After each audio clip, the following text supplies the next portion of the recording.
அனைவருக்கும் இனிய வணக்கங்கள். நம்ம இந்த முந்திரி கண்ணை வைக்கிறது இந்த மாதிரி தான். ஆல்ரெடி குழி சின்னதாக எடுத்து வச்சுருக்கணும்.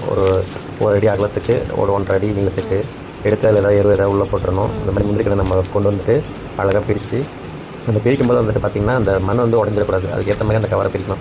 மண் உடஞ்சின்னா கண் வந்து இறந்து போகிறதுக்கு வாய்ப்பு இருக்குது. அதில் ஃபுல்லாக வேர் இருக்கும், சளி வேர் தான் ஃபுல்லாகவே. மண் வந்து சமமாக தள்ளி விட்டுட்டு கரெக்டாக சென்டராக அந்த கண்ணை வச்சு மேலே வந்து கண் வந்து நேராக இருக்கான்னு பார்த்துக்கணும். ஒரு சில கண்ணு சாஞ்சிருந்துச்சுன்னா நம்மளுக்கு அந்த வேரோட இருக்கிற அந்த மண்ணை அட்ஜஸ்ட் பண்ணோன்னா கண்ணு கொஞ்சம் நேராக வரதுக்கு வாய்ப்பு இருக்குது. அதுக்கப்புறம் என்ன பண்ணணும்னா, நம்ம ஏற்கனவே எடுத்து வச்சிருப்போம்ல மண், அந்த மண்ணை எடுத்து உள்ளே போடக்கூடாது. சுற்றி இருக்கிற மண்ணை தான் உள்ளே தள்ளி விடணும். அதாவது மேல் மண்ணை தான் உள்ளே தள்ளி விடணும். கண்ணை சுற்றி பொறுமையாக தள்ளி விடணும். ஏதாவது அவசரப்பட்டு தள்ளணும் அப்படின்னா அந்த கண்ணுடைய வேறு இருக்க பாக்கெட் வந்து உடஞ்சி போகிறதுக்கு வாய்ப்பு இருக்குது. நம்ம அழகாக பொறுமையாக தள்ளி விட்டு நம்ம காலால் பொறுமையாக சுற்றி மிதிக்கணும். அதாவது அந்த வேர் இருக்குல்ல, அந்த மண் நம்ம வெளியிலேருந்து கொண்டு வந்து வச்சோம்னா அந்த மண்ணை மிதிச்சிடக்கூடாது. சுற்றி இருக்கிற மண்ணை ஃபஸ்ட்டு அழகாக மிதிச்சு விடணும். நம்ம மிதிச்சோன்னா அந்த மண் வந்து உள்ளே போய் நல்லா டைட் ஆகிடும். அதாவது உள்ள காற்று எதுவும் போய் லாக் ஆகிடாமல் வெளில ரிலீஸ் ஆகிடும் காற்று வந்து நம்ம மிதிக்கும் போது.